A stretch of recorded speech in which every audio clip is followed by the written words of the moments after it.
Mən Əbdül İsayevin təqdimatında avtomobildə rubrikasına baxırsınız. Valla siz mənim maşınımı yardıracaqsınız, soyduracaqsınız. Kameranı saxlayın. Mən çəkiliş istəmirəm, çox xahiş edirəm.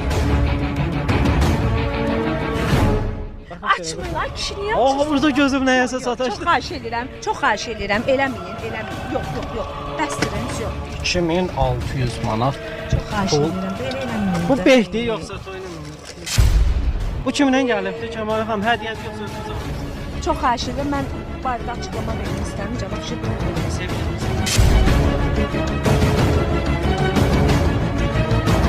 Kəmalə Günəşli ona hədiyyə olunmuş üzüyü tulladı. Kəmal xanım, nə xəstəliyiniz var? Bu maturasında çıxmalıdır, mən bayaqdan demirəm. Bəyə buradan səsləndik, gəlsin götürsün üzüyü. Mən də üzüylə də evdə heç bir əlaqəm yoxdur. O Manaf Ağayev var ki, Manaf Ağayev. Məsələn, onu eləsəz